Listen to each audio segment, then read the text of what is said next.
Olá, olá pessoal, sejam muito bem-vindos a mais um episódio do nosso podcast Luz, Câmera e Gestão. Eu sou a Jaqueline Caldeirão e ao meu lado meu digníssimo marido Matheus Caldeirão. Tudo bem, pessoal? Episódio número 10, olha que legal, hein? Já estamos na caminhada aí com o nosso podcast, parece que foi ontem que começou, mas episódio número 10 chegou, né? Se Deus quiser, logo vem os 100, 200, preciso da colaboração de vocês para que isso aconteça, tá? Então curta esse vídeo, compartilhe com seus amigos e se inscreva no canal. E hoje o assunto vai ser muito interessante, então eu quero todo mundo compartilhando. Vamos falar, antes de apresentar o nosso convidado, dos nossos patrocinadores oficiais. Vamos lá, então, Carga Express, o laboratório móvel que mais cresce no Brasil, especialista em protocolo com carga imediata. Então, imagina você ter a possibilidade de oferecer aos seus pacientes iniciar e finalizar as próteses no mesmo dia, dando mais conforto, mais segurança, a gente possibilitar devolver autoestima, mastigação, tudo isso em um dia só. Então, se você não conhece, aqui na descrição do vídeo vai ter um link, entre em contato com o pessoal da Carga. Eu tenho certeza que a partir do momento que vocês começarem a realizar isso dentro do consultório ou da clínica, vocês não vão mais oferecer outra opção de tratamento para o paciente de vocês.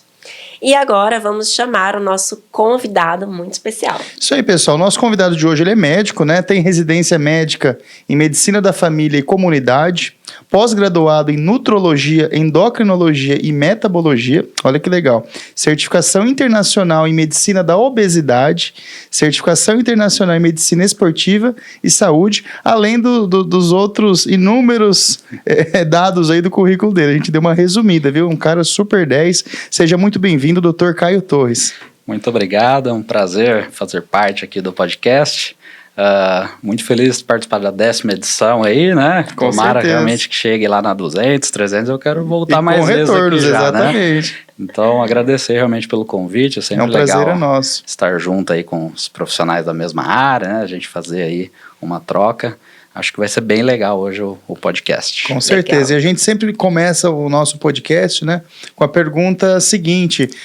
Caio, quando você era criança, você queria ser médico? O que você queria ser? Você já tinha alguém na sua família que era médico?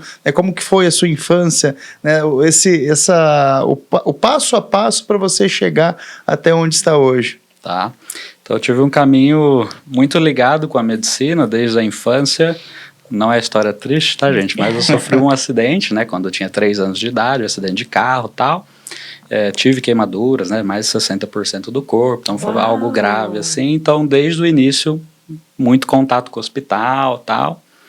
E quando eu fui crescendo, fui fazendo cirurgia plástica para reconstrução e tal. Nossa. Tinha essa questão muito de estética, né? Porque daí, imagina, na escola, queimadura no rosto, meu sobrenome é Torres, a galera, não, Caio Torrado, não sei o quê. Olha, o bullying. A molecada não perdoa. Então, cara, isso pegava demais pra mim, né? Eu falei, não, é um negócio de estética pra mim, isso aqui faz muita diferença e tal.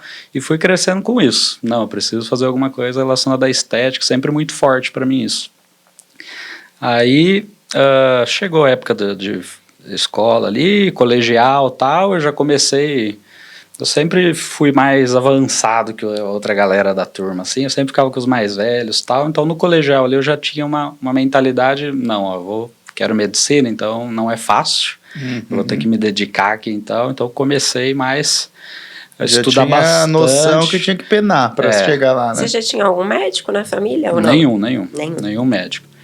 Então, comecei a estudar pra caramba, aí com 17 anos lá, fiz o vestibular, entrei, eu tinha já alguns amigos que estavam fazendo medicina em Belo Horizonte, né, então a galera falou, não, vem pra cá que é muito legal, BH, né, top pra caramba, a faculdade é boa. Eu falei, vou tentar, né, não custa, o primeiro vestibular que eu vou fazer, e era o vestibular do começo do ano, porque a turma entrava no meio. Você é de qual cidade, Natal? Eu nasci em São Carlos, né, interior aqui próximo. E aí fiz a prova, entrei e tal, fui lá para BH fazer medicina e sempre com a cabeça de cirurgia plástica. Já está definido que para mim é plástica e tal. Sempre participava de tudo, de cirurgia, da faculdade e tal. Beleza, formei, voltei para São Paulo, dando plantão, morava em Barueri na época, dava plantão, trabalhando, estudando já para residência, né? Aí falei, preciso ficar mais próximo da família. Nisso eu já estava com a Giovana, né, que ela mora aqui em Piracicaba, né, ela que me trouxe para cá. Eu falei, preciso ficar mais perto lá, porque viajando, né, a gente começou a namorar quando eu estava em Belo Horizonte ainda, e, cara, se viu uma vez por mês quando conseguia pegar o avião para voltar e tal. Aí, o Hospital de Limeira tem o Centro de Grandes Queimados, né, eu falei, fazer cirurgia Santa Casa? lá, fazer cirurgia lá, e já tem a plástica, o Centro de Grandes Queimados, a área tal, beleza. Aí fiz a prova da residência para cirurgia, entrei e comecei a fazer. Só que, cara, a hora que eu entrei lá, vinha um negócio na cabeça toda hora que, cara, não é aqui que você tem que estar. E não tinha mais contato com o paciente, isso pegou demais para mim, porque cirurgia, o paciente entra sedado, você resolve, sai e depois só tudo bem, tá bom, liberado, viu? Você não tem aquela troca mesmo, né? É muito diferente de uma especialidade clínica. E vinha isso na minha cabeça toda hora, que eu não estava no lugar que tinha que estar, não sei o que e tal, e trabalhando pra caramba, né? Entrava às 4 da manhã, saía meia-noite pra estar no outro dia às 4 de novo no hospital. Caramba. E, cara, abandonei. Eu falei, não é isso que eu quero, vou sair. Aí saí fora e voltou de novo aquele mar branco, né? Falei, cara, mas a vida inteira falando que eu ia fazer isso me deu um baque grande, assim. Nossa, e agora? O que eu vou fazer da vida? Foi meio que uma frustração, né? Porque você estava esperando para aquele momento. Exato, e todo mundo também, a família. Não, você é louco, vai largar, você sempre falou disso, não sei o quê. Eu falei, não é para eu estar aqui. Tinha isso muito, muito claro na minha cabeça que não era para estar lá. Beleza, aí... durante a faculdade, uma das áreas, né, que eu me identifiquei muito e tive muito sucesso como na parte do internato ali e tal, era de medicina de família, porque eu tinha uma conversa muito boa com os pacientes e tinha uma capacidade boa ali de desenvolver, de convencer eles, às vezes, ao tratamento e tal. Você sempre gostou desse contato com o paciente? Sempre gostei de conversar muito com o paciente. E eu falei, cara, vou para medicina de família, porque a medicina de família é a especialidade que cuida desde o nascimento, então a gente faz pré-natal, faz a puericultura das crianças, tal, até o envelhecimento atendendo idoso de 90 anos em visita domiciliar. Então, cara, se tem uma especialidade que pode me dar oportunidade em qualquer área depois, é a medicina de família. Né? Aí fui fazer, falei, por enquanto eu não decido, vou para lá. Aí fiz a medicina de família, foi muito legal, né, foi, nossa, excelente, assim, o conhecimento que você adquire ali, tendo esse contato com tudo praticamente, né, você tem que saber tudo de tudo, né, que é o médico, para quem não sabe, médico de família é o médico da unidade básica de saúde, né, que ele atende tudo. E depois... Com os recursos que tem, né? Com os recursos que tem, que geralmente são muitos poucos, né, porque é do SUS ali. E aí depois desse período... Lá dentro da residência eu comecei a ter grupos de obesidade. E o sobrepeso já era uma coisa que também me pegava muito, que eu tinha muita dificuldade. Eu já tinha essa questão estética por conta de queimadura e tal, e eu era acima do peso também. Aí tinha futebol, essas coisas, o time sem camisa. Eu falei, não, eu vou pôr o colete laranja, tá? Eu sou do sem camisa. Era assim, tinha vergonha. Piscina, nadava de roupa, tinha muita vergonha. Aí eu falei, não, é uma área que é legal, estava começando a ficar em alta também na época, né, emagrecimento e tal. E eu tinha que ano que era? 2020 que eu fiz ali essa mudança. Aí tinha grupos de obesidade lá no SUS, com mais de 300 pacientes e tal. Então eu falei, cara... Você estava em São Carlos? Eu estava em São José dos Campos nessa época. Em São José dos Campos. Eu estava morando lá, eu nunca parei, tá sempre... rodando. Aí em São José dos Campos, comecei a fazer a nutrologia. Aí eu fiz a nutrologia da USP de Ribeirão Preto. E tinha essa oportunidade, né, de conseguir facilitar para os pacientes sabendo um pouco mais dessa área de alimentação, porque na faculdade o médico não aprende nada. Tá? Se eu tive 1 mês de nutrição na faculdade, foi muita coisa. Então o médico não sabe, o médico a gente aprende na faculdade, é esperar dar um problema, aí a hora que surgiu o problema, falou, opa, agora eu sei tratar, né? Mas prevenção, que é o principal, a gente infelizmente não aprende. E alimentação, né, tem tudo a ver com prevenção, quase todas as doenças começam ali pela boca, tá? Sim. Então... fiz a nutrologia, depois veio também a questão de não, precisa saber a parte de endocrinologia também, porque altera demais, muito paciente com ovário policístico, por exemplo, endometriose, menopausa, engordando muito, falou, opa, preciso me especializar nisso aqui também. Aí fiz a endocrinologia também, tudo meio junto assim no período, muito corrido, não parava um dia, cara. E já comecei atendendo particular também. Sobrava o sábado, né? Sábado a UBS tá fechada. Eu falei, dá para atender. Eu alugava uma salinha lá por hora, atendia 3, 4 pacientes. Foi aí que começou a desenrolar a coisa. Aí tinha bastante amigo aqui já de Piracicaba, porque eu vinha direto para cá. E a galera, eu tô precisando, tal. Eu falei, cara, eu vou abrir um dia em Piracicaba, só para testar, né? Aí abri um dia. E foi rolando, chegou uma hora que já estava enchendo um dia, um só não dava mais. Legal. Aí foi crescendo e foi onde eu cheguei até aqui. Na verdade, então, hoje o seu foco ele é atuar diretamente na prevenção.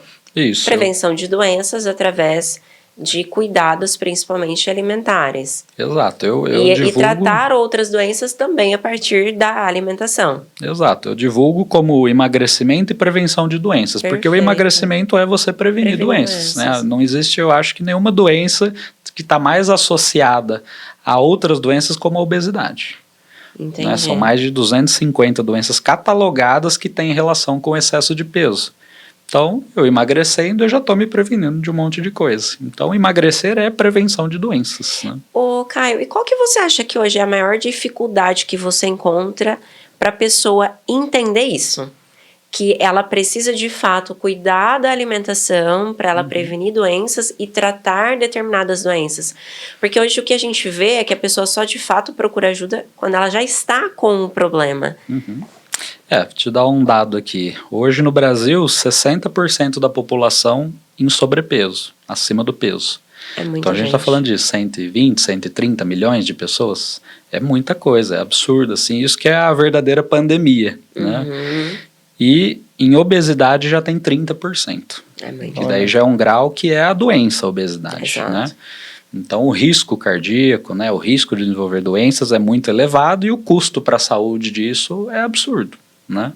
Ninguém tem um AVC, um infarto do nada. Isso começou anteriormente. Né? Então, aí voltando na questão do problema, né? O que eu acho que é o maior problema é o ambiente. A gente vive num ambiente que vai te deixar acima do peso se você permitir. O que é o ambiente? Quando eu chego no supermercado, é 90% prateleira, com produto industrializado, 10% a saladinha, a fruta ali, se tiver. Né? Aí você vai no confraternização, é comer, é beber. Né? Você vai, qualquer lugar tem o docinho lá, a prateleirazinha que fica perto do caixa, é sempre uma sobremesinha. Então o ambiente nosso tá voltado para o excesso de peso. Você tem que trabalhar muito.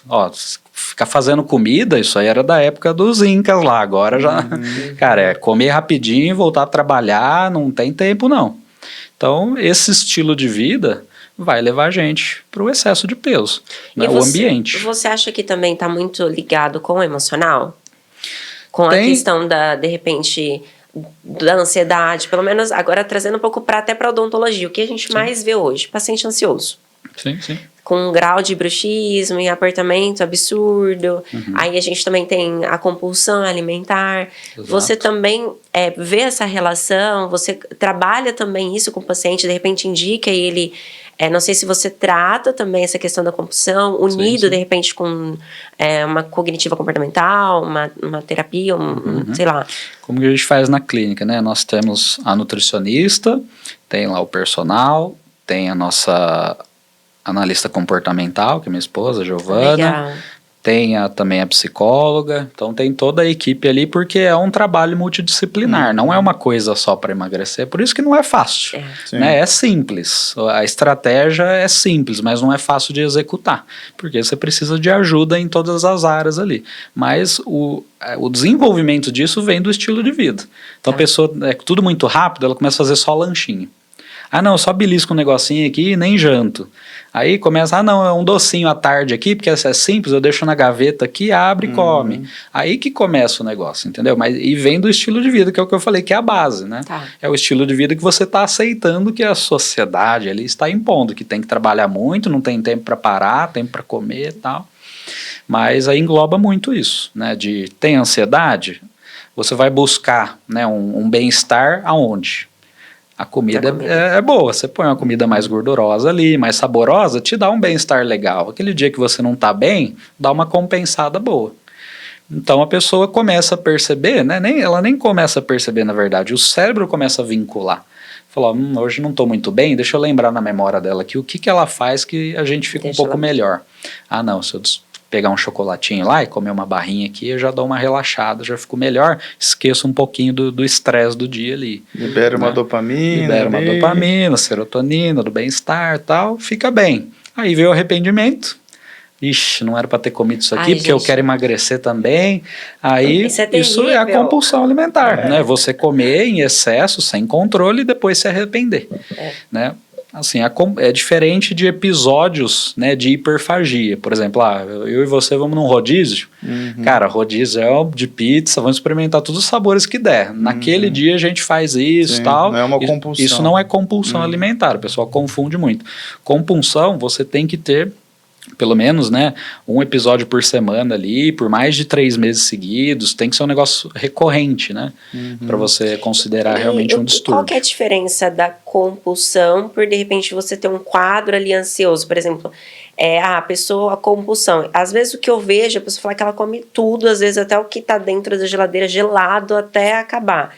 Também tem essa diferença, essa dissociação, de repente ali ela tem um momento ansioso, por esses períodos na semana, diferente da compulsão? A compulsão, de fato, ela come de tudo ou não? Não, se ela faz com uma frequência na semana já dura mais de 3 meses isso, ela já está perdendo o controle disso, entendeu? Aí já virou um distúrbio. Tá. Agora, hoje estou ansioso, faço um negócio, e depois, ao longo da semana eu consigo seguir tranquilo, foi só um período, entendeu? Começa muito espaçado assim, você não tem um distúrbio, foi aquele momento mais específico, entendeu? Entendi. É a mesma coisa, estou trabalhando muito, aí eu fiquei um período sem comendo mais mal, assim e tal, mas agora eu preciso retomar. Então você tem um controle ainda. Mas legal, você faz esse trabalho então em conjunto com outros profissionais para tratar o paciente como um todo. Tem que ter, tá? Porque se não tiver, é muito pouco a chance de sucesso no tratamento. Legal. Caí, dessa área que você trabalha hoje, né, que você se encontrou,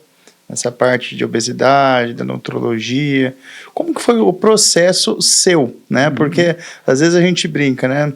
Ninguém vai no dentista, que o dentista tem os dentes feios, né? Sim, ninguém vai pega um personal que é um pouco acima do peso, né? Então você tem que ser o seu corpo se vende, né?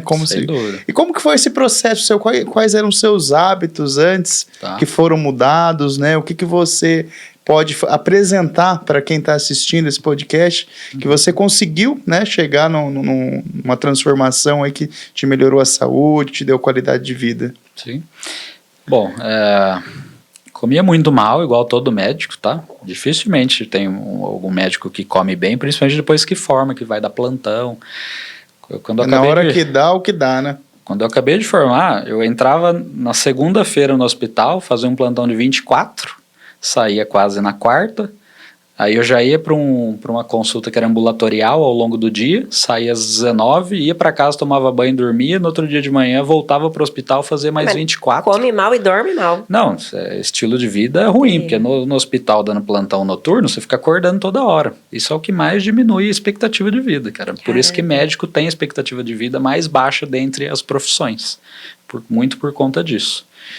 E assim, o que comia? Eu tô dentro do hospital, iFood. Aí já vi com as enfermeiras também, o que vocês vão pedir? Vamos pedir pizza hoje? Vamos. Isso é normal dentro do hospital, né? Pede pizza, pede um lanche, pede um negocinho, ou leva alguma coisa, fruta, muito de vez em quando. A hora que você vai ver, passou 6 meses ali, eu tinha aumentado mais de 10 quilos já. Do dia que eu comecei a dar plantão até os 6 meses que eu mantive nesse estilo de vida, né? Olha. Cara, e começa a dar um monte de coisas. Começa a ficar ansioso, começa a ficar mais depressiva, às vezes não faz muito sentido o que você está fazendo mais. E isso é consequência desse estilo de vida ruim, né? Que você vai ficando inflamado, vai ficando irritado, aí o bem-estar seu já não é mais igual, né? Você já não se sente bem com o que você está fazendo, aí você começa a se questionar, falei, e agora, será que vale a pena isso aqui que eu estou fazendo, tal, até me questionando, será que eu estou ajudando mesmo os pacientes, dando plantão um atrás do outro, será que eu estou conseguindo ter o mesmo raciocínio, né, de ficar tanto tempo acordado assim, para atender o paciente? Aí, não, preciso mudar isso aqui, né? Então eu já tinha bastante noção por conta da faculdade, né? Então a gente tem uma noção, não sabe exatamente o que fazer, mas já tem uma noção. Então, aí, vou mudar. Beleza, pus na minha cabeça que eu precisava mudar. Então, a primeira coisa que eu fiz qual que é o meu problema? É a alimentação. Então, vou começar nisso aqui. Comprar minha marmitinha fitness, começar a comprar mais fruta e não vou comprar o que eu gosto de comer, que é bolacha, chocolate e tal. Então, eu dificultava errar e facilitava o acerto. O que eu facilitava o acerto? Se eu chego em casa cansado no jantar e eu tenho uma marmita congelada, eu pego ela, põe no micro-ondas, aperto o botão, tá feito. Agora, para eu errar, aí eu vou ter que pegar um pão, fazer, pôr o negócio, aí já começa a dar um pouquinho mais de trabalho, falar, deixa ele na marmita, vai. Então eu comecei a tentar facilitar ao máximo o bom e dificultar o ruim. Acho que esse foi o principal, assim. E exercício físico eu não fazia, pulava bastante, né? Então, fazia um dia e ficava uma semana sem ir, depois fazia de novo. Esteira era preguiça de fazer. Mas isso é o de todo mundo, tá? Isso é o que eu escuto todo dia de todo mundo. A gente é muito parecido, assim, porque o estilo de vida nosso é sempre muito parecido. É correria do trabalho, tem que resolver um monte de coisa. Então, não, se você está ouvindo agora, não é exclusividade sua essa dificuldade, né? A gente tem que trabalhar dentro da sua rotina o que você consegue mudar e facilitar para acertar. Então, acho que esse é o papel. E uma coisa que eu descobri muito depois, queria ter descoberto antes, que é muito melhor eu gastar mais do que comer menos. Porque se eu gasto mais, eu não tenho que tirar tanto da comida, começa a ficar muito mais fácil, porque eu tenho mais permissão para comer, para dar umas erradinhas, e faz parte do processo, né? Eu não ficava sem comer. Eu via a esposa uma vez por mês, eu não ia sair jantar com ela. Claro. Né? Então não faz sentido. Você não precisa se privar das coisas, mas você tem que saber o que você está fazendo. Então é diferente eu ir comer uma pizza e saber que tem 400 calorias, mais ou menos uma fatia, e eu ir lá sem essa informação. Porque daí eu sei mais ou menos o meu gasto do dia, é mais ou menos 2.000 calorias. Se eu comer uns 4 pedaços, já deu 1.600, já foi o meu dia inteiro quase. Tudo que eu comi de resto, somou, vai passar do ponto. Passou do ponto, vai sobrar energia, vai engordar. Então, quando você começa a ter essa noção de, não, eu posso comer tudo, mas eu tenho que saber a quantidade, você começa a criar ali um raciocínio melhor na hora de comer. Mas, Caio, sabe o que é legal? Às vezes eu até brinco com o Matheus, eu falo, acho que ele acha que eu sou doida, mas não é. Eu comecei a fazer isso, porque eu comecei a seguir uma nutricionista, ela falava muito sobre isso, cara, você tem que gastar mais do que você consome e tudo mais. E aí eu comecei a pesar a minha comida, porque eu não tinha noção, porque às vezes eu colocava, sei lá, 3 colheres de arroz. E aí, sei lá, feijão, carne. Eu falava, cara, mesmo que eu tô comendo, eu ainda tô engordando. Então, não adianta estar comendo saudável, mas comendo um monte. Aí eu comecei a pesar. Aí eu comecei a entender, falava, caraca, quantidades importam. Sem dúvida. Então não é só o alimento, se você quer perder, você também precisa diminuir a sua quantidade. E aí eu comecei a pesar e eu comecei a pensar do jeito que você tá falando. Às vezes eu ia comer alguma coisa e falava, cara, mas eu já comi mais ou menos tanto hoje. Se eu comer isso, eu vou cagar tudo que eu fiz ali naquele dia. E essa dá uma consciência melhor pra pessoa. Isso que você falou é muito legal. Sim. E é uma dica interessante até para as pessoas, né? Começar para ela ver a quantidade, porque às vezes ela acha que tá comendo super bem, aí ela se frustra. Pô, tô fazendo exercício, tô comendo saudável, mas não tô perdendo peso. Resultado. O que eu falo bastante para as pessoas é que pesar não é só para saber a quantidade. A gente chama de mindful eating, que é atenção plena na hora de comer. Se você pesar, é totalmente diferente de você só pôr no prato e começar a comer. Porque agora pesando, você já está trazendo para consciência o que eu tô pondo, a quantidade, o que é carboidrato, o que é proteína, você já tem uma noção melhor. Então você já tem um controle maior. Eu sempre dou o exemplo. Imagina você assistindo um filme à noite com uma caixinha de bis do seu lado. Deu 5 minutos, acabou tudo, já nem começou o filme, cara. Por quê? Você não tá com atenção no que você tá fazendo. Aí você joga um bis na boca, mastiga, engole, acabou. Você não tem consciência do que você tá comendo e não vai matar a sua vontade. É a mesma coisa de pegar um chocolate, mastigar e engolir. Não mata a vontade. Então o que é atenção plena ali na hora de comer? O que eu oriento o paciente que gosta de doce? Cara, pega o doce, você vai falar assim, ó, cérebro, você tá querendo doce, né? Eu vou te dar aqui então. Põe na boca, deixa derreter, passa bastante a língua nele e tal, que é para você realmente ter a consciência. Falar, você queria, eu tô dando. Você vai ver que você come uma fileirinha, matou a vontade, cara. É diferente de você pegar e ir mastigando, fazendo outra coisa, trabalhando aqui na gavetinha, pegando chocolate.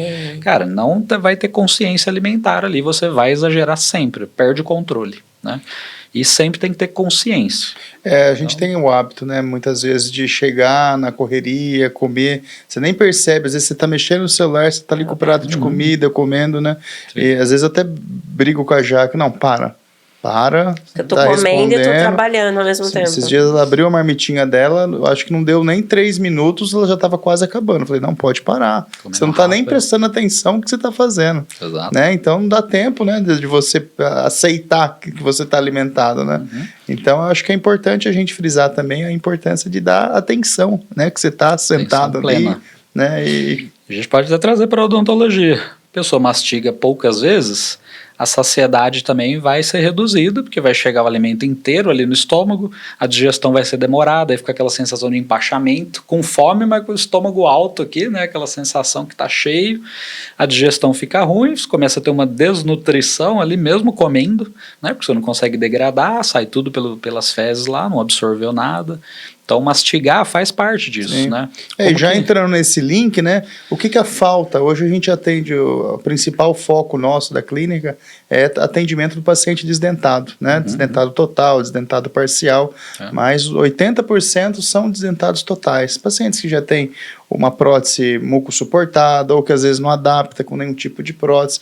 O que essa ausência, né, essa disfagia pode trazer de problemas para esses pacientes, né? Muitas vezes eles acham que é normal. Ah, não, eu não consigo usar prótese, é normal. Né? Consigo comer. Mas consigo comer, né? Eu queria que você comentasse um pouquinho disso aí. Posso trazer um pouco da experiência como médico de família, que eu fazia muita visita domiciliar, que eram pacientes 80, 90 anos, acamados, com disfagia até neurológica, às vezes por conta de AVC, etc. O grande problema é a deficiência ali de proteína, né, que a gente chama do balanço nitrogenado ali negativo, ou seja, ele perde muito mais proteína do que ele consegue consumir. Por quê? Carne vermelha, vamos pensar num bife aqui. Você acha que o cara, né, sem os dentes de trás ali, né, que é da mastigação, vai conseguir digerir, realmente cortar ali aquela carne mastigando? Ele vai engolir em pedaços e ele não vai conseguir comer muito tempo. Ele vai falar que dá umas 2 mastigadas e não consegue comer. Então ele vai tirando a proteína aos poucos. Aí o que ele consegue comer? Uma sopinha, um pãozinho com leite, ele começa só no carboidrato. Aí vem diabetes, aí vem outras doenças associadas. Então a deficiência de proteína, eu acredito que seja o maior problema, porque esses pacientes tiram mesmo, tá? A digestão também já começa a ser dificultada ao longo da idade. A acidez gástrica começa a reduzir um pouco. Né? Então você come ali a proteína, ela é mais difícil de digerir mesmo, você se sente mal, você fala, proteína, não consigo comer mais carne vermelha. Aí começa a ir para um franguinho, aí começa a comer pouco. Então você vai visitar o paciente lá, como é que é o café da manhã? É o pão com manteiga. Aí quando ele molha no leite, fica molinho, beleza. Almoço, almoço tem que ser um arrozinho batido assim, e ele come com um caldinho de legumes. E à tarde? À tarde é outro pão. E à noite? Não, à noite é sopinha também. Mas você está pondo proteína na sopa? Não, porque ele fala que fica pesado.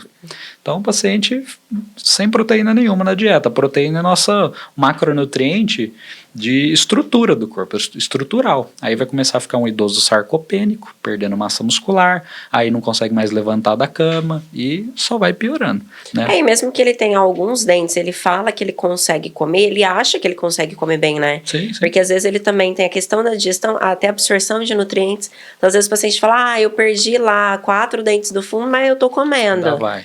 Mas provavelmente não está tendo toda essa eficiência, né, de digestão, exato, de absorção de nutrientes. Eu falo que o estômago não tem dente. Saiu da boca lá, é o que foi ali. E para você ter um bom contato do ácido do estômago com a comida, é melhor ela estar o mais esmagada ali possível, né? Que você vai aumentar a superfície de contato. A digestão vai ser muito melhor. Aí chega lá no pâncreas, ele libera um monte de enzima, lipase, amilase, tal.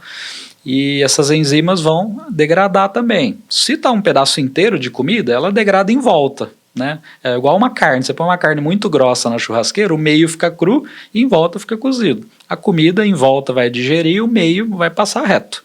Aí vai para as fezes, você jogou fora, você perdeu o alimento. Né? Você não conseguiu a parte nutricional daquilo que você comeu. Então vem uma desnutrição proteico-calórica, uma desnutrição só proteica. Isso a gente vê com frequência, tá? E você percebe alguma correlação entre o paciente desdentado com anemia e diabetes ao mesmo tempo? Uhum. A diabetes, como eu falei, é muito comum, porque o paciente começa a perder massa muscular e o que garante o gasto energético do paciente vem muito da massa muscular. Ou seja, o metabolismo dele começa a ficar mais lento. Aquela quantidade que ele comia, às vezes, já começa a passar, mesmo sendo pouco. Porque ele gasta muito pouco. Às vezes, idoso já não faz exercício físico. Está perdendo proteína, o metabolismo ficando cada vez mais lento e ele continua comendo igual, os carboidratos, principalmente. Então, ele começa a engordar também. Aí vem muito carboidrato, muito pico de açúcar no sangue, começa uma glicemia mais alterada, pode virar diabético e provavelmente ele já tem outras comorbidades e isso tudo vai virando uma bola de neve, piorando, né? Então isso tem muita relação. E com anemia também. Da onde que vem o ferro, principalmente na nossa alimentação? A carne vermelha é um dos principais, até tem nos vegetais e tal, mas a gente não come vegetal. Muito pouco provável que você consiga todo o aporte de ferro vindo dos vegetais, a não ser que você seja um vegetariano, que saiba o que está fazendo ali, né? Então é comum também, deficiência de ferro, aí tem que ficar repondo venoso, né? Eu até comentei porque teve uma paciente minha de São Paulo, uma senhora, dona Aldenora, é uma querida, e ela não se adaptava com prótese total, né? Ela era desdentada há muitos anos já, e ela passou comigo, né, uma avaliação para fazer os implantes dela, a reabilitação, e ao pedir os exames de sangue, né, isso é muito importante, eu friso para todos os alunos, né, que a gente faz treinamentos, a importância de você avaliar o exame de sangue pré-operatório do paciente. Não são todos os dentistas que têm esse hábito, né? Ainda mais a gente que trabalha em nível ambulatorial, a gente precisa saber onde que está mexendo, tem um respaldo, né? ali, né? E a gente verificou um alto nível glicêmico, né? Se eu não me engano, a glicemia dela estava para mais de 300, glicada alta para caramba também, e anemia, né? Então a gente fez um trabalho de quase 2 anos com endócrino, nutricionista, para conseguir operar essa senhora. Né? Porque era uma bomba relógio, você vai mexer numa paciente que vai sangrar, que está com anemia, e aí cicatrização por conta da diabetes, né? Então é muito comum a gente receber esse tipo de paciente idoso, né? Que a gente tem que saber conduzir e não já querer operar, já querer fazer a cirurgia, né? Então acho interessante a gente frisar também. Não, sem dúvida. Exames laboratoriais, cara, assim, eu falo para o paciente, eu vou pedir, mas eu já sei o que vai vir, tá? Pelo que o paciente fala, você já tem uma noção. O paciente chega, tô com queda de cabelo, a pele é ressecada, a unha quebra, você já sabe, deficiência de vitamina, mineral, provavelmente deve ter um monte. Tem muita vontade de doce, não passa o negócio, acorda à noite às vezes para comer doce, tem muita sede, glicemia deve estar mais alta, pico de insulina, incho muito, insulina deve estar sempre alta, você vai definindo o padrão, e a hora que você pede o exame, vem tudo que você já pensou ali. Porque estar acima do peso gera um padrão. Glicemia sempre um pouquinho mais alta, apesar de não ser um parâmetro de diagnóstico, por exemplo, hemoglobina glicada, que é a média do açúcar dos últimos 3 meses ali, porque a gente está dosando a hemoglobina, que é a célula do sangue, que foi glicada, ela foi machucada por picos de açúcar. Então a gente consegue ver mais ou menos a média dos últimos 3 meses. Aí vem 110, 120, apesar da glicemia de jejum tá boa, que o paciente faz um jejum bom para o exame, a glicada já dá alguns sinais que o negócio não está indo muito legal. E é o que eu falei, que trabalhar com prevenção. O que a pessoa que está acima do peso às vezes fala? Não, faço o exame lá direto, nunca dá nada. Por quê? Porque está tendo aquela visão de, bati o olho aqui, olhei referência, está tudo dentro da referência, beleza. Só que referência é uma referência. Isso é legal, pra você ter um padrão, né? Só que quem que eu estou olhando? Qual que é a referência para um atleta que faz exercício todo dia? E qual que é a referência para um idoso de 90 anos? O exame vem com a mesma referência. Então eu preciso ter esse olhar de quem que eu estou avaliando. Então não se olha exame olhando só na referência, não é assim que faz. E tem que ter essa visão da prevenção. Porque você vai num médico que não tem costume de trabalhar prevenção, ele vai bater o olho e falar, tá tudo normal. Aí você me dá o exame e fala, tá bem ruim o negócio aqui, a gente vai ter que melhorar bastante coisa. Você, mas como assim? O médico falou que está normal, não tem nenhum vermelhinho aqui no exame, como é que você está falando que está ruim? Não, porque o que está acontecendo aqui no seu exame são coisas que estão sempre limítrofes. Então a glicemia, 100 já é pré-diabetes, o dela está 99, está normal. Só que você está caminhando para um negócio que provavelmente vai ficar ruim. Aí você associa ao estilo de vida, a pessoa está no limite, a alimentação não é boa. Cara, vai aumentar isso aqui, vai virar pré-diabético, aí vai ter um trabalhinho a mais depois. Tratar é sempre mais difícil do que prevenir. Mas hoje a gente não vê tantos médicos falando sobre isso. A maioria é isso, vê lá o exame, dá uma olhadinha, tá tudo bem. Tchau. E não é isso, né? Tem que avaliar o conjunto do paciente, tudo que ele relata, e não é isso que... Infelizmente, a gente vê que isso acontece com muita frequência, né? Eu sempre dou o exemplo. Se for só olhar o exame, inteligência artificial. Bate lá, o que tiver fora, ele já te dá o diagnóstico. Mas não é assim que faz, né? Tem que saber quem você está avaliando. Então, eu estou lidando com o paciente. E isso é um grande problema da internet também, porque o que a gente tem na internet? Um monte de informação, mas não tem curadoria. Então, eu olhar um artigo, não quer dizer que eu estou certo também, porque às vezes está lá o artigo, diabetes até glicada de tanto é insulina. Só que eu estou atendendo um morador de rua que não tem geladeira para guardar insulina. Então, o artigo está errado? Não. O artigo está certo, mas o paciente vai conseguir seguir o padrão ouro do tratamento? Não, aí vem a sua visão de, o que eu posso fazer então? Será que não dá para eu dar uma forçada aqui nos medicamentos via oral para tentar reduzir essa glicemia dele, ele não precisar da insulina? Será que não dá para eu tentar ajustar um pouco a alimentação, por mais que seja difícil? Aí vem esse olhar. Então, você ler artigo lá e seguir o que está no artigo, talvez não funcione para você, porque falta a visão de trazer vários artigos e ver o que funciona para você. Né? Então, nosso olhar como profissional é justamente a curadoria. Deixa eu ver todas essas informações, deixa eu ver quem é você e vamos tentar juntar os dois aqui. Aí beleza, vai funcionar o tratamento. Ô Caio, por que você acha que hoje tem tanta divergência dentro da mesma área? Claro, como profissional, a gente vai pegar um paciente, talvez o profissional A vai tratar de um jeito, o profissional B vai tratar de outro. Sim. Mas dentro da nutrição, cara, eu não sei se... Eu gosto muito de acompanhar, não sei se é porque eu acompanho bastante, mas a gente vê uma briga absurda por determinados alimentos que é gigante. Por exemplo, quando a gente fala de leite, por exemplo, a gente vê o tempo todo um falando, não, pode consumir, o outro, não pode consumir, o outro vai inflamar, o outro vai inflamar. Você acha que isso é porque também acontece de ter artigos diferentes sobre o mesmo assunto, ou você acha que é pela forma do profissional tratar mesmo? Cada um segue a sua linha e ponto final. Existem linhas de tratamento. Às vezes a pessoa quer seguir uma linha, não uso remédio, é tudo natural para mim, beleza. O outro quer seguir a linha, não, quero usar medicação. Então esse é um ponto, beleza, não vou discutir. Agora, o problema de alimentação é que sai um estudo hoje, depois da manhã sai outro, mostrando que talvez não é o que aquele ali falou.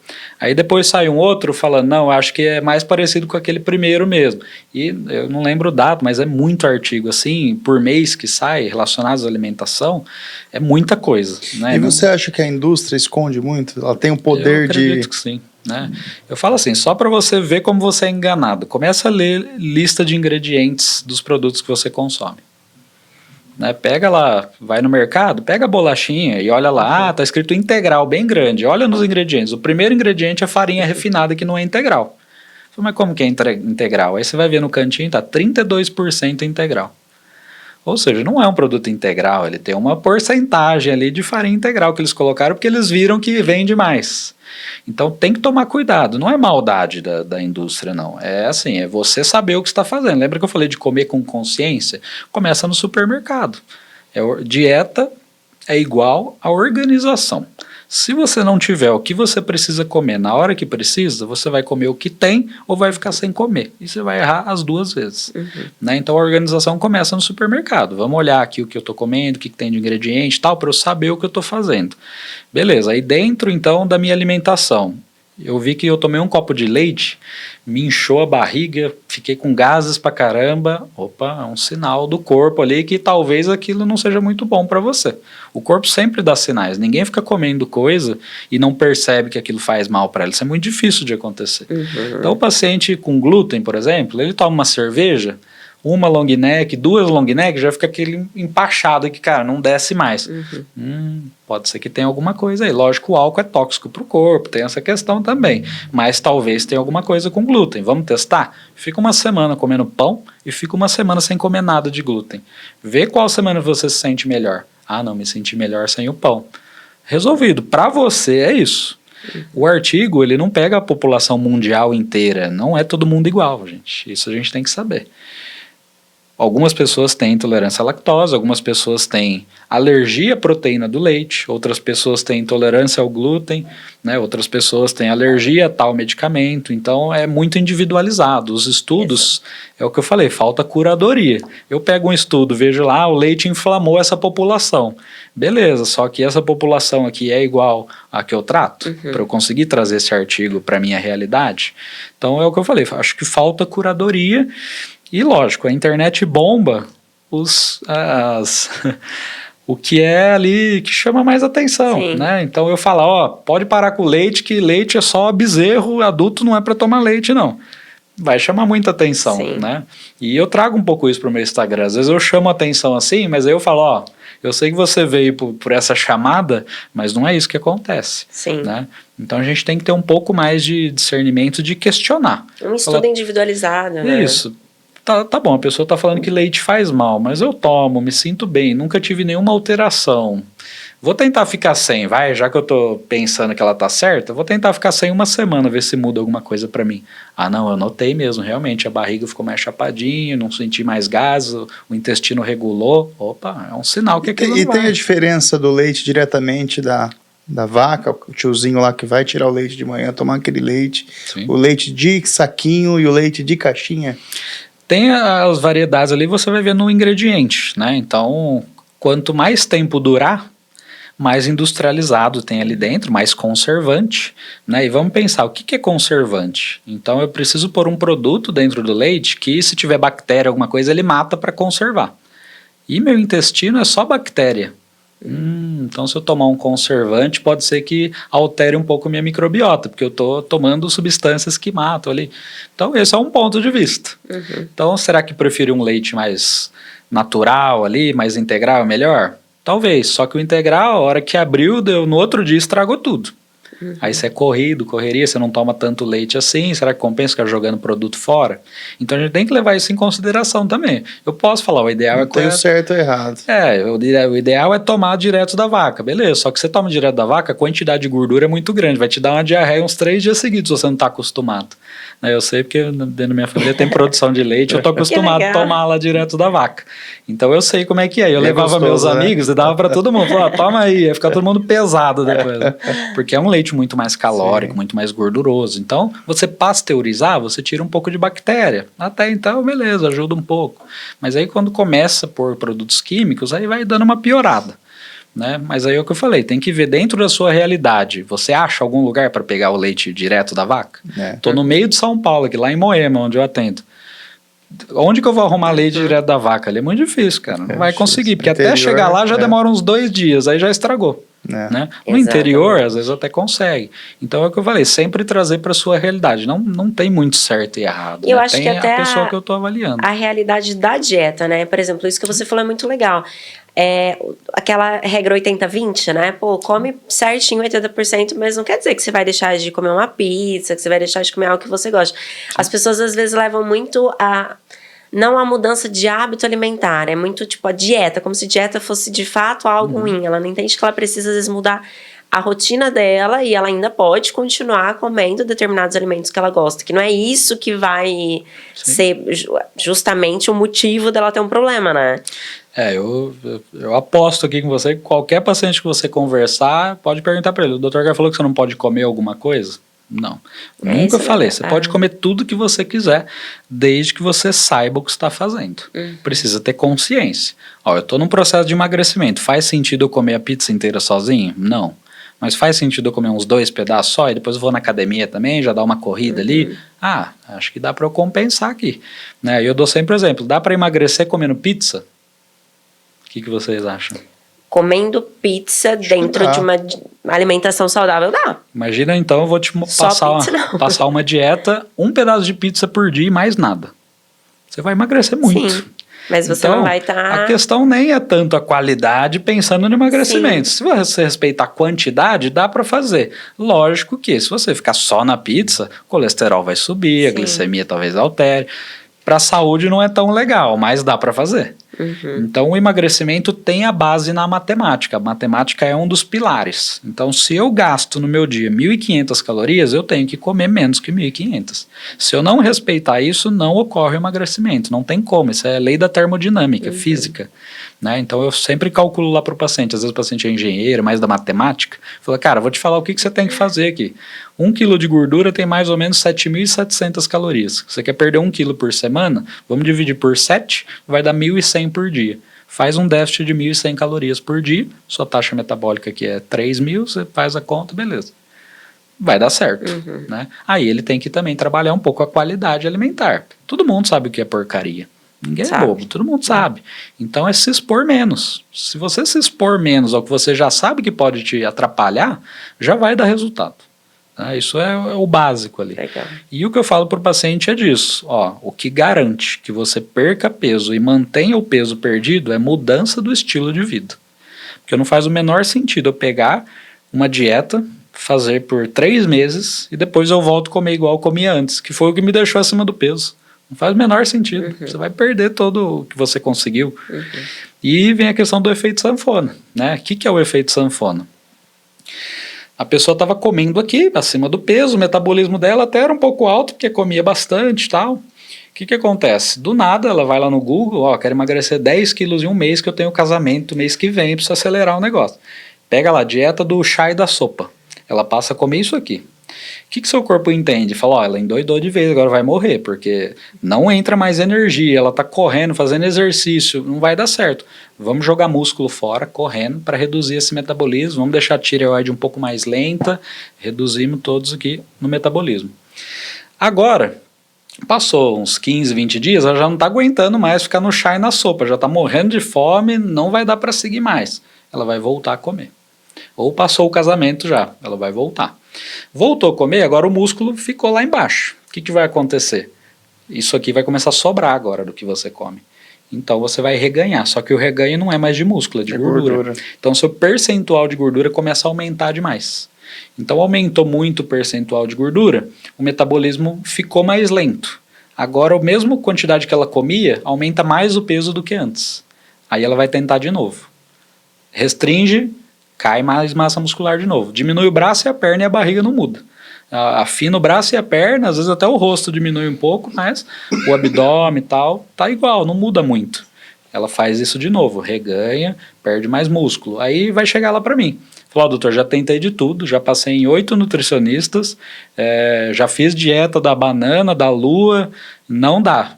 Eu respiro e engordo. Tomei um copo de água aqui, eu vou me pesar, aumentou 2 quilos. Exatamente. O seu metabolismo está tão lento que mesmo comendo pouco, já passa do seu gasto do dia.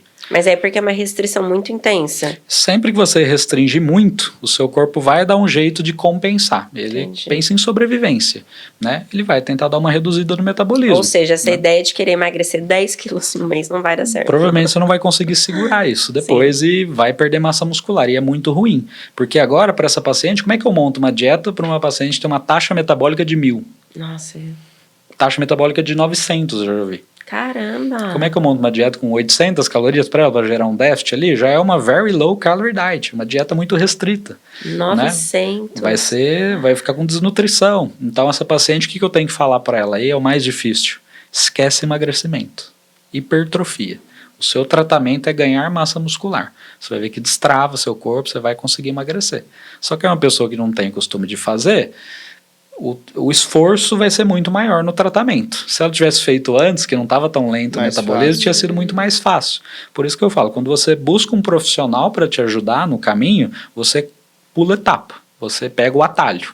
Aí que é o atalho, é o mais rápido, não é o do Google. Né? É porque senão você fica nesse efeito sanfona, no fim você vai te prejudicar e vai dificultar ainda mais o processo. Só piora, dificulta muito mais. Então tem que ter isso em mente, né? É o que eu falei, é um processo simples, né, até de fazer, só que dá um trabalhinho, né? Então, e assim, engloba muita coisa, né? Então, por exemplo, quando vai casal ou vai só a esposa, eu pergunto, mas seu marido está acima do peso? Ah, tá, é churrasco, pizza, não sei o quê. Falei, então ele vai ter que entrar junto no processo, você não vai conseguir. Isso, vamos ter que marcar uma consulta com o Caio, cara. Peguei, hein? Agora Essa é o meu problema, Caio. Meu calcanhar de Aquiles é esse aqui, entendeu? Que eu tento seguir a minha dieta, aí ele vai lá e faz um negócio muito gostoso. Eu falo, puta, cara, você me deixa com muita vontade. É difícil, eu tô tentando ficar focada, ele não deixa. Não, mas foca na semana, né? Final de semana.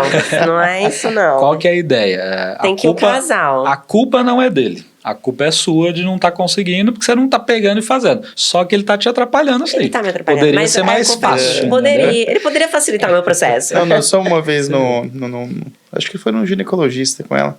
E toda vez que eu falo isso, ela fica pé da vida, né? Ela falou que queria emagrecer e não sei o quê.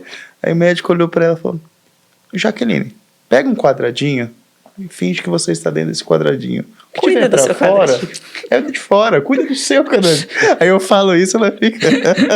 Não, é muito... Que quadradinho aqui. Não, mas é que é assim, eu sigo, mas é um desafio. Imagina, eu tô lá, sabadão, com a minha marmitinha, querendo emagrecer, e ele lá com puta de um lanche, colocando molho verde, mordendo do meu lado, com aquele cheiro, eu falo, pô, é sacanagem, né? O que eu falo que seria um tratamento ideal para emagrecimento, que seria, cara, o que geraria o maior resultado? Vamos pensar lá na Cracolândia agora, vou viajar, hein? Lá na Cracolândia, qual que seria o melhor tratamento pro cara que tá lá dentro? Internar. Eu tirar ele de lá. Por quê? Eu tiro ele do ambiente. Imagina eu pegar um obeso que só vive num ambiente que tá todo mundo obeso, todo mundo só come porcaria e pôr ele num spa por 30 dias comendo só o que é bom ali.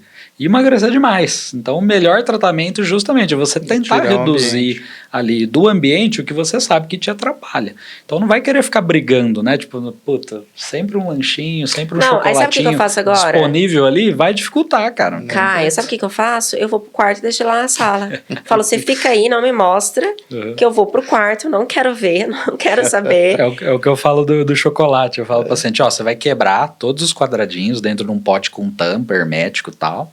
A hora que você vai deixar ele guardado em cima da geladeira que precisa pegar o banco para pegar. Aí põe o banquinho, pega 2 quadradinhos, tampa, guarda, sai correndo para outro cômodo, aí você põe na boca, deixa derreter, respira que vai passar à vontade, né? Tem gente que tem que ser assim no começo, tem que dificultar o processo, porque se tiver trabalhar simples com e o fácil, cérebro, né? é o cérebro, a gente sempre vai buscar o mais fácil, isso é normal nosso, é a sobrevivência. Imagina, se a gente sempre tentasse o mais difícil, não tinha evoluído tanto, né? E eu vejo que também tem essa questão da mente é legal, porque às vezes a pessoa ela até também está no processo, mas tem muita gente de fora que não está no processo e que fica, às vezes, mas isso é chato, mas pô, pode comer, já tá demais. Sim. Então, às vezes, eu acho que isso é complicado também, né? A pessoa, ela tem que saber lidar com essas questões, porque senão ela também não vai conseguir atingir o objetivo dela. Isso eu falo muito pra homem, principalmente. Eu falo, cara, seus amigos não estão nem aí pra você. Você vai infartar, você não vai ter ninguém lá te esperando depois, não. Então, o cara da cervejinha, virou viado agora, não vai tomar cerveja, toma aí churrasco, linguiça aí, come, não sei o quê. Cara, ninguém tá preocupado com você não. Então, se você não impor esse limite, né? Aí o que eu falo muito para os pacientes? Conta para todo mundo. Chega em casa e fala, comecei um processo de emagrecimento agora, que daí já faz o compromisso público ali, aí a pessoa vai começar a te cobrar também. Então, é chegar para os amigos e falar, tô num processo de emagrecimento, não vou mais tomar cerveja, no churrasco eu vou pegar leve aqui, porque eu tô precisando emagrecer, cara, porque minha saúde tá meio ruim. Fala isso, ninguém vai ficar... Vai ter um ou outro ali, mas todo mundo vai ficar em cima de você para ver se você tá errando. Exato. Então a pessoa até te ajuda. Ele falou, mas eu não tava no emagrecimento? Tomou 3 copos de chopp já? Eles vão começar a te cobrar, entendeu? Então isso é uma estratégia legal. Avisar para as pessoas que você está ali para eles realmente não te atrapalharem. E vai ter a pessoa que acha que é besteira, que você já tá magrinho demais... avó, por exemplo, né? Se eu for pra minha avó lá, ela fala, não, mas tá magrinho, meu Deus, ai. Não, vó, tá tudo sob controle, né? Então, tem que tomar cuidado com isso, porque as pessoas atrapalham, é o que eu falei do ambiente de novo. Se você só tem amigo que te chama pra sair, comer e beber, você vai ter que dar um tempo deles, por isso que é difícil, né? Aí você vai ter que arrumar um amigo fitness que te chama pra ir pra academia. Eu pergunto, você tem algum amigo fitness que pode te ajudar na academia, que o dia que você não for, ele fala, não, a gente vai? Ajuda, cara, ajuda, porque você está mudando o ambiente. Se você vive num ambiente que só tem atleta, que a pessoa só fala de comer saudável, que só fica falando de produto legal, tal, sobre esporte, e tá você lá, obeso, comendo tudo errado, você vai ficar meio assim no canto. Puxa, eu não tô no meu ambiente aqui, não faz parte. Ou você vai se adequar àquilo, E você vai emagrecer só por causa dos amigos, ou você vai sair fora. Fala, não, aqui não é pra mim. É por isso que é legal fazer, às vezes, o casal junto, porque um apoia o outro, né? Sem dúvida, isso é o mais importante. Ô Caio, o que você acha do jejum intermitente nesse processo de emagrecimento, né? Tem várias linhas, né, desse processos, mas tem uns médicos que falam que é legal, outros não, outros come de 3 em 3 horas, outros não, o jejum é legal. Qual a sua opinião? Cara, depende da pessoa, para saber se funciona ou não. Então depende do seu estilo de vida. Eu sou um cara que já não tomo café mesmo, de manhã não tenho fome, é mais corrido. Cara, acho que dá para encaixar uma estratégia aqui. Você janta até umas 8 e só almoça depois, já vai dar umas 16 horinhas, mas tem que ser intermitente, não é todo dia, senão você só tá pulando refeição. Sim. Aí você tem que seguir a regra do jogo também, né? A pessoa que, por exemplo, não, eu trabalho, sou, sei lá, um trabalho braçal, eu sou pedreiro. Você vai falar pro cara ficar de jejum 16 horas? Cara, o cara vai chegar morrendo de fome, ele vai mandar um almoço que não tem quem controla a quantidade. Morrendo de fome. Então você tentou o jejum às vezes, pra você achou que, puta, cheguei morrendo de fome, exagerei nas próximas ali, não adiantou nada. Não adianta fazer jejum para ir no rodízio, entendeu? Você tá tentando dar uma compensada ali, até vai funcionar às vezes, só que você não tá seguindo a estratégia então. Você tá deixando de comer, não é jejum intermitente. E em relação a dietas, o que a gente vê em estudo, por exemplo? Não tem uma dieta melhor, justamente pelo que eu tô falando. O primeiro ponto é que é difícil fazer estudo, cara. Como é que eu faço um estudo onde as pessoas vão comer exatamente as mesmas coisas todos os dias, seguindo certinho para saber se ele é melhor? Não tem como, vou ter que internar todo mundo por 1 ano. Aí os caras fazem estudo de 3 semanas, 1 mês, aí vem a galera. Mas esse estudo foi de 1 mês só, como é que eu vou falar que funcionou com 1 mês? Não tem jeito de fazer esse estudo que vocês querem, com 1 ano, todo mundo comendo igual, bonitinho, para saber qual funciona mais. Por isso que nem existe esses estudos. Você vai ver low carb, low fat, que é baixa gordura, baixo carboidrato, jejum, qual que emagrece mais? Quando você vê os gráficos, é tudo igual, não tem uma que emagrece mais. Só que talvez para você funcione melhor a low fat, aí você vai emagrecer mais com ela. Para mim, às vezes, funciona mais o intermitente, aí eu vou emagrecer mais com ele. Então existe, é o que eu falei, a curadoria de entender as estratégias que existem e colocar isso no jogo. Eu tenho um projeto que eu estou começando na internet agora, já fizemos a primeira turma e agora eu vou abrir a segunda, que chama Projeto Transforme-se. É um projeto de 60 dias, né, são 8 semanas. Eu libero um tipo de dieta diferente por semana. Então, um dia é uma very low calorie diet, no outro dia eu já subo um pouquinho a caloria, no outro dia é um jejum intermitente fixo, no outro dia a gente faz um jejum intermitente mais progressivo, aumentando ao longo da semana, depois entra um ciclo de carboidrato, depois uma cetogênica. Então, cada semana você vai ter contato com estratégias diferentes de dieta, e é ótimo para você identificar o que funciona e o que não funciona. Cara, viu que nem conseguiu seguir aquela, não é para você. Né? Então, toda semana dieta diferente, coloco desafios também, essa semana aqui é o desafio do exercício, são 7 dias de atividade física, a outra é o do sono, dormir pelo menos umas 6, 7 horinhas, desafio da hidratação, tomar um mínimo de água aqui por dia, para você ir criando novos hábitos. Né? E a ideia é que ao longo das semanas você vai mantendo o que você já foi conquistando, né? Mantendo aqueles hábitos, que é o que eu busco, a mudança de estilo de vida nesses 60 dias. Mas esse é um desafio aberto? Qualquer pessoa que estiver vendo o podcast entra no seu Instagram e vai ter esse desafio? Vai poder acessar, vou deixar o link lá no Instagram, legal. A gente está finalizando as páginas, tudo. Aí provavelmente na próxima semana a gente já libera esse projeto. A primeira turma foi muito legal, cara. Eu achei que não ia dar certo. Falei, negócio de internet, o povo não vai nem entrar, vai comprar e não vai entrar. Só que foi muito legal, né? A gente abriu um grupo lá do WhatsApp e tal, e o pessoal mandava todo dia, não, aqui é dieta, vamos seguindo junto, não sei o quê. Né? Anima, tem paciente que perdeu 10 quilos lá em 60 dias. Fazendo assim, nada exagerado, tá? Eu fiz um programa que dá pra fazer, não é aqueles negócios muito agressivos, tal, que você vai começar, vai dar uma desanimada, não.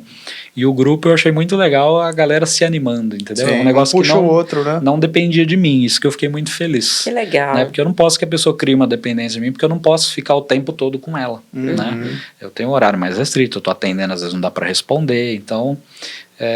eles juntos ali, nossa, foi muito interessante. Vão se ajudando também, né? Muito interessante. E eu abri só para quem já estava lá no grupo, nessa segunda turma agora, para quem já estava, e quase todo mundo entrou de novo. Falou, não, vou fazer de novo. Que legal. Então, muito legal, estou muito feliz com o resultado. A gente bacana, teve e vou tentar progredir isso agora. Eu acho que vai ajudar bastante Com gente. certeza. Ô, Caio, deixa eu, agora falando um pouquinho, a gente estava até conversando antes de começar o podcast, a respeito do tratamento também que você faz com mulheres que têm endometriose. Como que funciona isso? A gente vê também essa briga na internet, quem toma anticoncepcional, às vezes para tratar endometriose, não para, faz outro tipo de tratamento, a gente já até comentou sobre a gestrinona. Sim. Qual que é a sua visão, de acordo com as pacientes que você já tratou em relação a esses assuntos? Eu sempre trago a questão da individualização, né? Então, por exemplo, uma paciente que tem endometriose, que fica internada uma vez por mês quase por conta de dor e tal, essa paciente precisa tratar. Às vezes é melhor eu colocar o hormônio para ela, para diminuir um pouco o sintoma, o custo-benefício vai ser bom, né? Por mais que às vezes até tenha algum efeito colateral, alguma coisa, só de eu não deixar ela internada todo mês já facilitaria, ela consegue sobreviver. Porque imagina, perder uma semana todo mês, né? Então isso é muito ruim, então eu consigo melhorar a qualidade de vida dela. Beleza. Ah, não, é uma paciente que quer ter filho. Ó, tem endometriose, tem dificuldade, não vem, eu quero ter filho. Aí eu não consigo pôr hormônio para essa paciente, senão ela não vai conseguir ter filho. Aí dá para eu tentar um tratamento mais alternativo, que seria, vamos então melhorar a alimentação, né? Endometriose é uma doença inflamatória. Para quem não sabe, dentro do útero tem o endométrio, que é uma parede ali do útero. Quando você entra na menstruação, essa parede descama, que é o sangue que sai ali da menstruação. A endometriose é essa parede do útero, o endométrio, fora do útero. Então, em algum momento ali da vida, cresceu, né, um tecido muito igual ali, o endométrio, fora do útero, na trompa, no ovário, às vezes até no intestino, na cavidade abdominal, por isso que altera o intestino, dá muita dor abdominal, tal, às vezes não consegue engravidar porque está na trompa e ele cresce, ele tampa ali o buraco da trompa, né? Então, isso altera muito ali o estilo de vida da pessoa. Então, a gente consegue controlar isso, geralmente são alterações hormonais que acabam gerando isso. Então, a mulher tem muito estrogênio, que é o hormônio feminino, e vem a progesterona, que é o que contrabalanceia isso. Então, no início, né, do ciclo, sangrou, começa o ciclo menstrual. Sobe o estrogênio, ele estimula o endométrio a crescer. Aí ele começa a cair e começa a subir progesterona, que é o hormônio progestação. Aí você vai ovular, vai ter a gestação, fica tudo bonitinho. Se não tiver a gestação, fala, ó, não teve nada. Vamos descamar tudo então, que a gente preparou, não ocorreu fecundação, a gente sai fora. Aí descama tudo, tem o sangramento. Se você tem pouca progesterona, o estrogênio está sempre a mais. Então o endométrio está sempre crescendo mais do que o normal. É aquela pessoa que tem muito sangramento, fica aquele sangramento volumoso, dá anemia pra caramba. Não tem quem consegue repor ferro na mesma velocidade que perde. Aí a pessoa tem queda de cabelo, a pele ressecada, aí começa a vir os sintomas, né?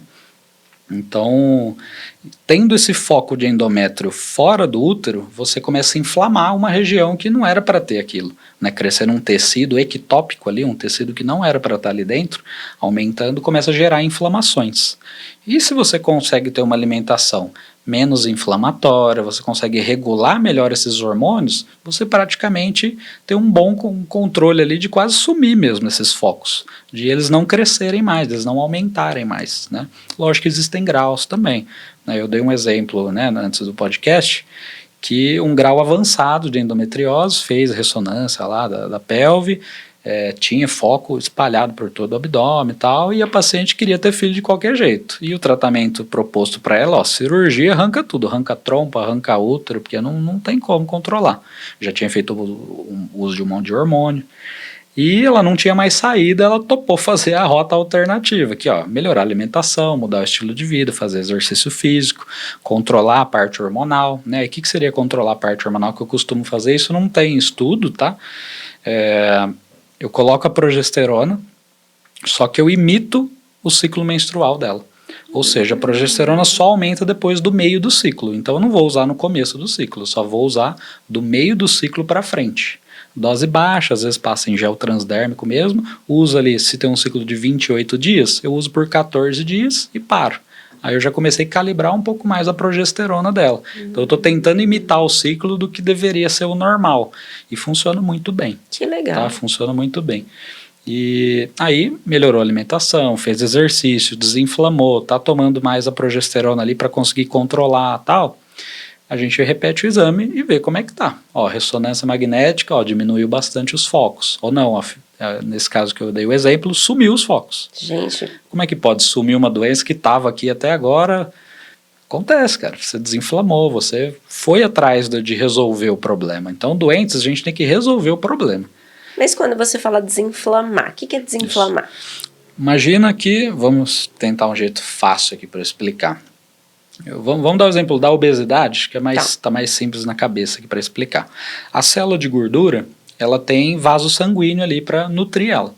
Só que se eu começar a hipertrofiar essa célula de gordura, ela aumentar muito o tamanho, começa a faltar fluxo sanguíneo para aquele tecido que já aumentou demais. O que seu corpo faz? Fala, ó, vai ter uma morte celular ali, porque está faltando fluxo sanguíneo. Vamos gerar um processo inflamatório, joga a célula do sistema imune lá, para eu abrir caminho para construir neovasos aqui e irrigar melhor essa região que aumentou demais. Só que essas células inflamatórias estão na corrente sanguínea para chegar até lá. O sangue é o único caminho para você atingir lá o capilar e tal. Então ele não vai ficar só lá. Esse sistema imune ele vai percorrer o corpo todo. Aí imagina que você já tem alguma doença autoimune, uma predisposição lá na sua tireoide. Aí você começa a atacar mais células do sistema imune o tempo todo correndo ali por todo o corpo. Você começa a atiçar as coisas, começa a aguçar mais essa resposta inflamatória. Não tinha tanta célula, agora já tem mais, você tende a piorar o negócio. Então o que é a desinflamação? É justamente você tentar diminuir essas respostas inflamatórias do corpo. Eu falo que a gente tem uma visão errada do nosso sistema imune. Não é que ele é fraco, você tem que ficar tomando coisa para ele ficar forte. Não, ele já é muito forte. Você tem que tomar cuidado para conseguir controlar ele. Né? Então, por exemplo, doença autoimune pode até te matar, dependendo do nível que chega. Então, a autoimune é o seu próprio sistema imune comendo suas próprias células. Então, é um sistema imune que é muito forte, ele tem uma capacidade muito boa. Só que você tem que aprender a imunomodular. Quando precisar, eu libero um pouquinho, mas eu também consigo segurar. Mas essa desinflamação, ela então está associada diretamente com o emagrecimento? Ou não necessariamente? Pensando na obesidade, sim, porque daí se eu murchar a célula de gordura, eu consigo vascularizar melhor uma célula melhor, eu consigo uma célula menor, e eu vou diminuir essa resposta inflamatória. No caso da endometriose, se eu reduzir o foco de endométrio que está fora do lugar, inflamando aquele tecido, eu consigo diminuir essa resposta inflamatória. Mas pode até então uma mulher ser magra, pode, mas para ela desinflamar, aí só vai mudar talvez determinados tipos de alimentos. Talvez ela até, no geral, pode se alimentar bem. Pode, e os pacientes mais difíceis de tratar são os pacientes que têm endometriose e são magras. Né? Quando tem obesidade, quando você emagrece e tal, é até mais simples. Agora, quando é magra, eu vou ter que descobrir o que piora. O que está inflamando? O que está inflamando. Então, o endométrio eu já vou controlar, então já vou reduzir um pouquinho aqui a inflamação. Mas pode ter coisas que ela come, por exemplo, que inflamam. Ó, eu tomo leite direto e não sinto nada. Só que aí você faz um teste de intolerância alimentar, a gente tem aqueles painéis com mais de 280 alimentos. Aí vem lá, ó, tem uma certa reação aqui a tal fruta, ao glúten, alguma coisa assim. A gente reduz, né? É comum a galera já tirar glúten e lactose de cara, porque são os dois mais famosos e mais conhecidos. E que tem o maior número de pessoas com intolerância. Então acaba reduzindo um pouco tal, e é o que eu falei, sempre sentindo, né, o que o paciente está sentindo, como é que está evoluindo tal, e você vai tentando reduzir qualquer estímulo que possa piorar. Mas o emagrecimento, então, por si só, ele também é uma desinflamação, né? A obesidade é uma doença inflamatória. Sempre que você reduzir, por que a obesidade aumenta a resistência à insulina, por exemplo? O sistema imune. Você aumenta a célula da imunidade, o receptor de insulina recebe também alguma célula bem parecida do sistema imune ali e bloqueia a recepção. Ou seja, então eu tinha um monte de receptor em volta, agora meu sistema imune ali acabou ligando em um lugar que não era para ligar, a hora que vem a insulina não tem onde entrar. Aí a insulina começa a ficar alta, seu pâncreas tem que ficar jogando cada vez mais insulina para compensar esse excesso de açúcar. Então, tudo vem ali da inflamação mesmo. Então, eu sei que verdade, é difícil de pensar, né? Ah, mas o que é desinflamar? O que é inflamar? É o sistema imune mesmo. São respostas do seu corpo que geram resposta de imunidade. Aí você tem que diminuir essa imunidade. Então, na verdade, você trabalha também com hormônios em geral, Sim, obviamente, tanto para endometriose, dependendo, claro, do caso individualizado, sim. mas também para outros fins, de repente... Vou dar o exemplo de homem, por exemplo, que é muito Isso. comum, né? Quando você começa a aumentar o peso, dentro da nossa gordura, a gordura também é uma produtora de hormônios. Tem a aromatase dentro da gordura, que é uma enzima que transforma testosterona em estrogênio. Quando você começa a aumentar muito o peso, tem muita gordura, vai ter muita aromatase também. Sua testosterona começa a diminuir porque começa a subir muito estrogênio. O estrogênio é um hormônio feminino. Aí começa a dar peitinho, começa aquela gordurinha mais de lado, você começa a criar características femininas mesmo.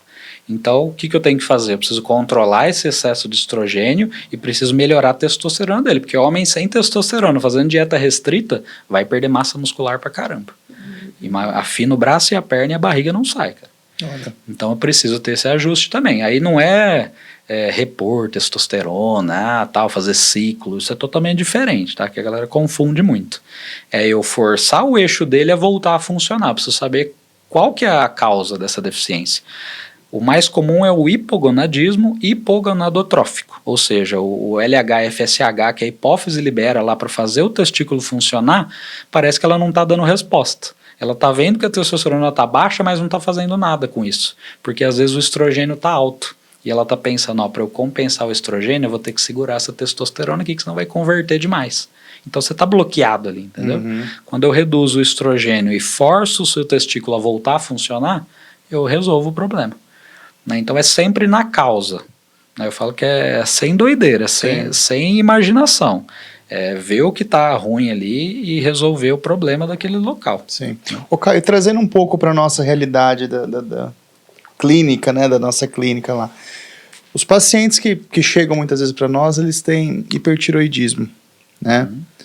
O que isso pode ocasionar, né? O que a gente precisa nos preocuparmos para tratar desse paciente, por exemplo, para fazer uma cirurgia, né? É melhor ou pior ele ser hipo ou hiper, né? O que essa alteração da tireoide pode causar e influenciar no nosso procedimento cirúrgico, no pós-operatório? Tá. A tireoide, o papel dela é uma glândula no nosso pescoço e ela tem o papel de liberar hormônios, né? O hormônio mesmo é o T3 e tem o T4, que é o pró-hormônio, que no tecido vai virar o hormônio lá.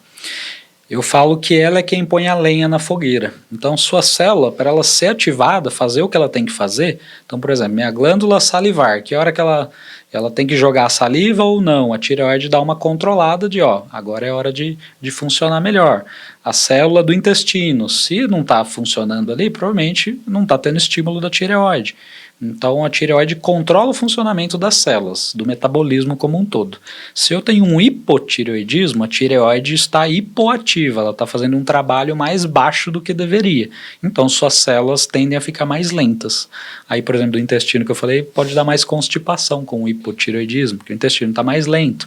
Né? O metabolismo vai ficar mais lento, o músculo vai gastar menos energia, pode engordar.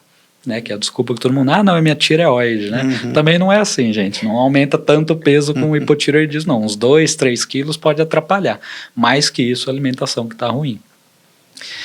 E o hipertireoidismo é o contrário, a célula está hiperfuncionante, né? Ela está produzindo muito mais hormônio do que deveria, geralmente está associada com algum bócio, com alguma nodulação ali, alguma lesão, seja cancerígena ou não, que está aumentando muito essa produção, né? Ou até imune mesmo. Então vai atrapalhar, porque se ela controla todo o metabolismo e todo o metabolismo não está no 100% dele, não está funcionante do jeito que a gente quer, pode atrapalhar. Então o hipotireoidismo pode atrapalhar, por exemplo, cicatrização, e o hiper também pode, né, ter mais sangramento às vezes, cicatrização ficar muito acelerada, gerar uma fibrose. Então tem todas essas questões, né? Então vai fazer algum procedimento, tenha certeza que está tudo meio regularizado, porque pode atrapalhar. Né? Então, se tem o hiper, fazer ultrassom, entender o porquê. Você viu que tudo aqui eu falei, não, vamos ver o que está acontecendo e a gente vai resolver o problema. E qual que é o exame mais indicado para a gente avaliar? Primeiro, o laboratorial, que é o mais simples, né? Então pode pedir lá o TSH, que é o funcionamento da hipófise, mandando a tireoide funcionar, o T4 e o T3, que são os dois hormônios, aí pode pedir a parte de imunidade também, que seria o anti-TPO, o TRAB, que são indicadores ali até de câncer, etc. Fazendo pelo menos o laboratorial já dá para ter uma boa noção de como que está isso, se está muito alterado ou não, tal. Aí vem os exames de imagem. Ah não, está alterado mesmo? Vamos fazer ali, né, pelo menos um rastreamento com ultrassom da tireoide. Aí pode ter Doppler ou não, se tiver lesão, mas ultrassom simples já dá para ter uma noção. Ó, tem um nódulo? Opa, então vamos definir como que é esse nódulo. Ele tem características benignas, não? Como é que tá os exames? Eu tenho um nódulo pequenininho, só que o exame está muito alterado. E esse nódulo, a hora que eu vou ver lá, a vascularização dele é meio estranha. Eu falei, ixi, vamos fazer uma punção então, para entender o que que é. Ah não, é um nódulozinho, não tem nenhuma característica maligna ali, quase não altera a tireoide, está associado a um aumento mais difuso da tireoide também, provavelmente um Hashimoto, que é a doença mais comum autoimune mesmo da tireoide. Aí é só acompanhar, faz o tratamento se tiver alteração hormonal e acompanha. Eu tenho visto muito paciente, principalmente obeso, que tem alteração de tireoide, mas não é hipotireoidismo, é deficiência nutricional. Você repõe ferro, repõe zinco, selênio, os minerais ali, volta ao funcionamento normal. Então tem lá um TSH de 5, 6, que já na referência seria considerado um hipotireoidismo, você melhora a parte nutricional, volta lá para 2. Aí você repete os exames, está sempre na média boa. Resolvido o problema, era um problema nutricional. Entendi. Né? Então isso influencia muito também, a parte alimentar, né? A parte de inflamação que eu falei. E esse paciente cirúrgico, o pós-operatório, por exemplo, a gente sempre comenta, né, uma dieta mais leve. Qual que é a influência da alimentação no processo cicatricial? Tem alimento que é legal, tem alimento que não é, né? A gente sempre pede para evitar gordura, né? Por exemplo, não sei se você tem alguma tatuagem, mas o tatuador fala, não pode comer carne de porco, né? Mas você fica pensando, mas por quê, né? É uma carne muito gordurosa, né? Conta um pouquinho sobre essa sua experiência, sobre a alimentação influenciar ou não o processo cicatricial. A gente já até falou disso, é a desinflamação, né? Você ter uma alimentação mais limpa no momento que você já está inflamado, porque você acabou de cortar um pedaço da pele ali, isso vai gerar uma resposta inflamatória alta. Exato. Se eu conseguir desinflamar, vai ser mais rápida a minha cicatrização. Então, aí entra por que a carne de porco, a gordura e tal? Gera uma resposta inflamatória quando você excede gordura também. Você está com um monte de ácido graxo ali dentro da sua corrente sanguínea, o corpo responde também com uma resposta inflamatória. Preciso resolver esse monte de gordura aqui. Né? Vamos degradar tudo isso aqui, já quebrar ácido graxo, virar triacilglicerol, jogar lá na célula adiposa. Então, o seu corpo responde a isso. Então, se eu tiver uma alimentação mais leve, com bastante fruta, que tem bastante vitamina, mineral, né, come um arroz, um frango, uma saladinha, mais leve mesmo, leve de você sentir que não é pesada a comida, já vai ajudar bastante por causa do processo inflamatório mesmo. Se eu tenho uma cicatrização ali que está muito inflamada, o que vai acontecer? Aí vem abscesso, aí não cicatriza, aí abre, tem que fechar de novo. Na cirurgia é muito comum isso, e o pessoal não dava tanto foco na nutrição pós-operatória, e na residência eu já vi um pouco diferente, que já começa a ter um foco um pouco maior, porque realmente dá influencia. Diferença, né? Influencia. A gente sempre recomenda também o consumo de proteína, né? Proteína, querendo estrutural. Ou não, carrega o antibiótico, né? A gente está fazendo um processo ali, né? Pode ter infecções e tudo mais. Uma outra dúvida minha, né, também da parte clínica, por que o paciente diabético, a gente tem a preferência de operar logo pela manhã? O que acontece? Você já percebeu que de manhã você está com um peso e à noite você está com outro? Porque quando você começa a se alimentar ali, começa já a subir a insulina, né? A glicemia tende a ficar um pouco mais alta. Então, por que de manhã? De manhã seria o período que você não se expôs ainda a muitos alimentos, você tem um controle melhor desses picos glicêmicos, etc. Então, pensando na diabetes, né? Como que é o controle ali? Você come, o açúcar do sangue vai subir, aí seu pâncreas percebe esse aumento, joga a insulina para compensar esse aumento do açúcar. Então, sempre vai trabalhar dessa forma. Se eu como alguma coisa que sobe muito o açúcar, eu tenho que jogar mais insulina. Onde tem insulina tem água. Por isso que vem um inchaço, vem um aumento do peso. É mais a retenção que a gente fala, né? Porque você está vindo mais água ali ao longo do dia. Então, final de semana, deu uma jacada lá, fica inchado. Segunda, terça, e lá para quarta-feira começa a desinchar. Por quê? Porque você voltou à alimentação habitual, esses picos de insulina começaram a reduzir de novo, seu rim deu jeito ali de tirar a retenção, né? Então tem muito a ver com isso, de você ter um controle melhor. Se é um paciente diabético que usa insulina ainda, aí tem que ter um controle ainda mais fino, né? De vamos fazer um jejum aqui, mas também não pode ser muito tempo, porque senão dá hipoglicemia, aí eu tenho que controlar a insulina. Durante a cirurgia, dá uma medida ali, se for passar de muito tempo, para ver como é que tá, às vezes põe um sorinho glicosado, e assim vai. É um trabalhinho mais chato, né, quando você tem diabetes, porque você tem que fazer um controle mais fino. E eu lembrei de uma coisa, que é uma dica legal para quem tem diabetes. Só de você alterar a ordem que você come, você consegue controlar a diabetes. Então, se você come o arroz direto, já de primeira, vai dar um pico daquele carboidrato. Agora, se eu como a salada primeiro e depois o arroz, aí a fibra já dá uma estabilizada, a absorção do carboidrato não vai ser tão rápida, a glicemia sobe bem mais devagar, seu corpo tem mais chance de controlar aquilo.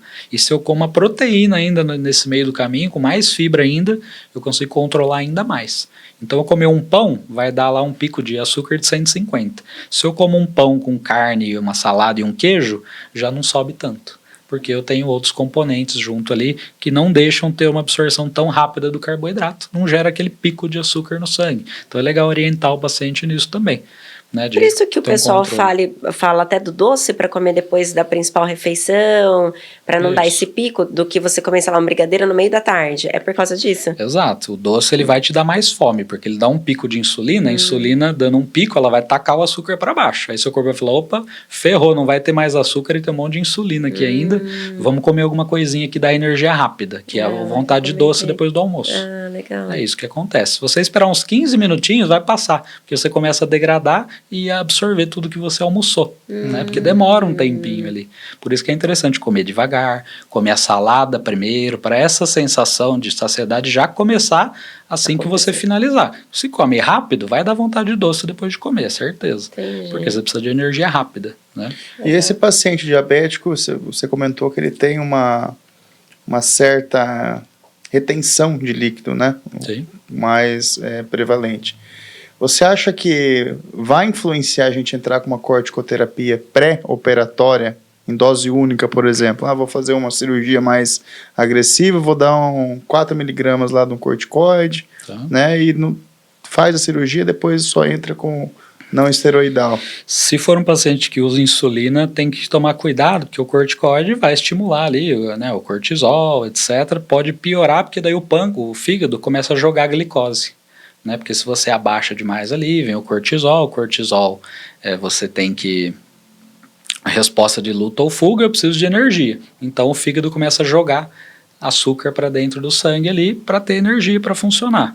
Aí você tem a parte do rim, que vai dar uma travadinha ali também, você pode piorar assim a situação, mas se for uma cirurgia grande e tal, aí é olhar o custo-benefício, né, e o quanto que eu consigo acompanhar desse paciente também. Se não é um paciente com diabetes descontrolada, que o cara controla certinho, pouco provável que vai dar alguma alteração.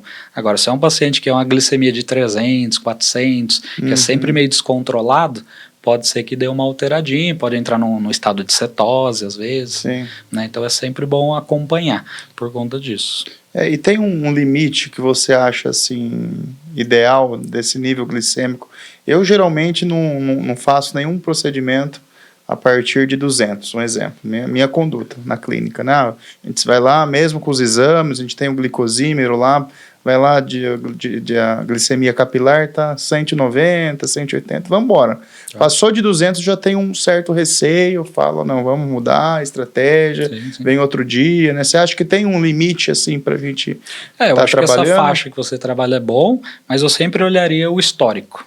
Como que costuma ser sua glicemia? O 200 é normal? Porque às vezes o paciente acha que é normal, tá?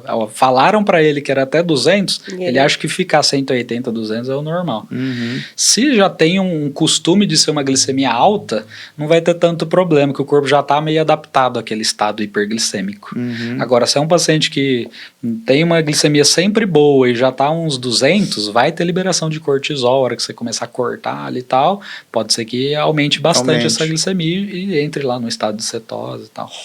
Então, eu olharia mais no histórico mesmo, mas abaixo de 200 você tem uma segurança boa ali. E quais são os principais sinais e sintomas desse paciente que está entrando em cetose? Cara, a gente tem alguns clássicos lá, que é o hálito cetônico, né, começa a dar um mal-estar, começa a suar frio, às vezes tem dor abdominal, é muito comum ter dor abdominal. São sintomas mais nesse sentido, muita sede, né, tem o clássico, vamos voltar um pouco, né? Os sinais de diabetes descompensada. A gente chama dos 4 P's lá, né? O paciente começa a ter perda de peso, porque o açúcar já nem entra mais dentro da célula, então ele come a mesma coisa se não tivesse acontecendo nada. Ele tem muita sede, por quê? Aí entra lá a questão da insulina, tudo que eu falei. Vai urinar demais, porque está tendo muita retenção, começa a ter sede, ele toma água, urina mais, parece que nunca mata a sede ali, e é o seu corpo tentando diluir o sangue. Imagina um sangue com 600 de glicemia, puro açúcar ali correndo na corrente sanguínea, seu corpo falou, precisa diluir isso aqui, toma água urgente para a gente conseguir melhorar essa concentração, né? Então a gente falou da água, poliúria, polifagia, tem muita fome, né? Porque não está entrando energia, a prostração, a perda de peso. Então são sintomas ali que o negócio não está indo muito bem, né? Na cetoacidose é isso aqui, só que de forma mais aguda.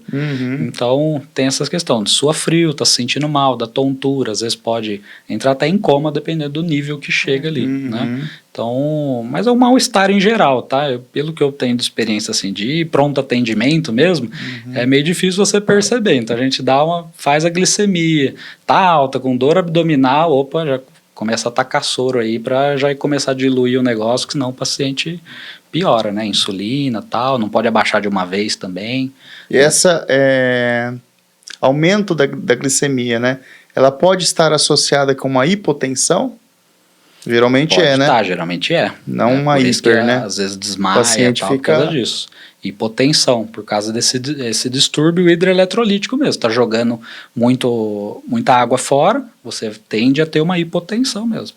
Por isso que o tratamento é agressivo no soro. 3, 4 litros de soro, às vezes põe o glicosado se já está jogando insulina, depois você controla com o glicosado e tal, mas é um tratamento chatinho. E é comum, tá? Pronto-socorro tem todo dia isso.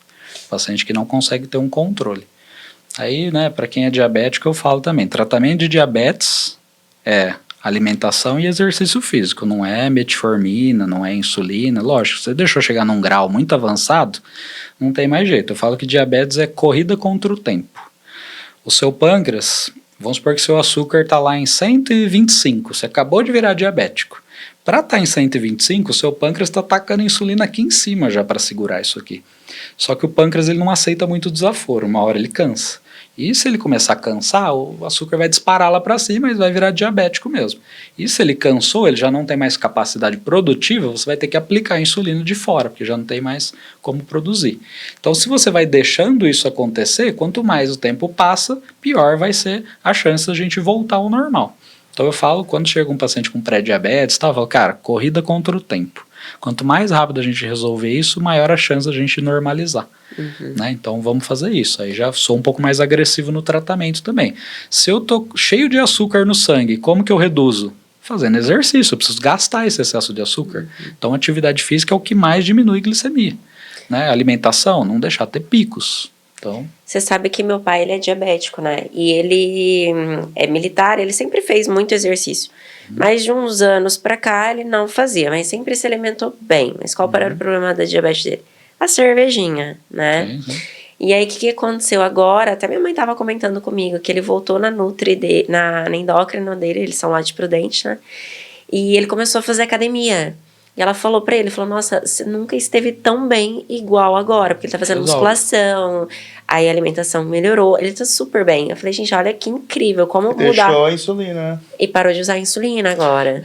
Paciente que, eu já tive bastante paciente com glicada de 10, que é muito descontrolado, usando insulina pra caramba, só que era um paciente com recém-diagnóstico, assim, dá tempo de voltar, dá tempo de parar de usar. Existe cura da diabetes. Só que depende do tempo. Se você demorou demais, as chances já são bem menores. Né? E tratamento, alimentação e exercício físico. Meu colesterol está alto. Como que eu resolvo? Não é tomando simvastatina, é melhorando na sua alimentação. Mas é o histórico familiar de hipercolesterolemia. Opa, aí já é outra história. Mas se o colesterol está alto, o triglicerídeo está alto, o açúcar está alto, é alimentação e exercício físico, o tratamento, não é o remédio. Se você toma o remédio é porque você não quer fazer o que tem que fazer. Aí você está dando um jeitinho de tampar o buraco. Só que isso vai piorar ao longo do tempo, né? Ô Caio, e você atende hoje qualquer pessoa com qualquer necessidade? Tem algum específico que você não trata? A gente falou de endometriose, diabético, obeso, de repente gestante, pós-gestante. Você atende qualquer pessoa, assim? Como que eu faço, né? Quando é algo mais específico assim, eu sempre peço para a pessoa relatar, porque daí as meninas vão me chamar. Por exemplo, se é gestante, eu não atendo mais, mas se for alguma pessoa que já é minha paciente, eu acompanho. Como se fosse um pré-natal mesmo, mas mais da parte alimentar, de reposição de vitaminas e tal. Então, às vezes a paciente já vinha para emagrecimento e tal, e é muito comum, eu falo que eu sou bom de engravidar, porque as mulheres começam a melhorar estilo de vida, engravida rapidinho, porque dá problema hormonal, excesso de peso. Você melhora o peso, ela engravida. Ovário policístico, estou cansado de ver. Melhorou um pouquinho a insulina da pessoa, emagreceu um pouco, engravida. Legal. Então, você melhorar o estilo de vida, você facilita esse processo, né? Então, quando é muito específico, eu acabo pedindo para a pessoa me relatar, porque daí eu vou ver se dentro do que eu tenho disponível ali, eu vou conseguir ajudar mesmo a pessoa. Porque às vezes é coisa muito específica e eu vou precisar de mais colegas junto. E às vezes eu não tenho muita resposta muito boa do outro colega de, não, isso aí que ele faz não vai poder fazer não. Então, cara, eu falei de repor vitamina no cara, ele falou que eu não vou poder fazer. Câncer geralmente é comum, né? Um oncologista não gosta, faz nada, não pode mexer com nada. Então, aí às vezes eu fico meio assim de, não vou poder ajudar muito, vou ficar mantendo o cara aqui, pagando consulta e não vai dar tanto resultado, né? Então eu sempre avalio, mas no geral, assim, dá pra gente ter alguma melhoria de estilo de vida ali. Se for coisas relacionadas ao estilo de vida, pode vir que a gente vai resolver. Legal. Né? E esse programa que você está realizando, né, dos 60, né? Isso, Transforme-se. Transforme-se, então nós vamos pedir, eu acho que esse episódio vai estar no ar, creio que daqui 2 ou 3 semanas, então o programa já vai estar ativo. Boa. Então nós vamos pedir para você mandar o link para a gente colocar na descrição do episódio, aí depois o Caio vai pensar alguma oportunidade aí para quem vier desse episódio, né, do podcast. Vou dar já. Quem entrar aqui pelo podcast, eu vou gerar um cupom lá para a gente saber quem que veio daqui. Vai ganhar uma avaliação corporal por inteligência artificial. Olha, por fotos. Que dá legal. Pra fazer a distância e tal. Presentão, hein? Foi bem legal. E o episódio foi muito legal, né? O tempo passou assim. E tem muito assunto para falar, né? Então, gostaria de agradecer mais uma vez. Queria que você deixasse aí seu Instagram, suas redes sociais, onde que você atende, né? Piracicaba e São Paulo, como a gente estava comentando. Como faz para agendar uma consulta com você? Sim. Bom, meu Instagram é DR, né, de Dr. Caio Torres, tudo junto. Então, DR Caio Torres, você já vai ver minha fotinha lá, tá um fundinho verde.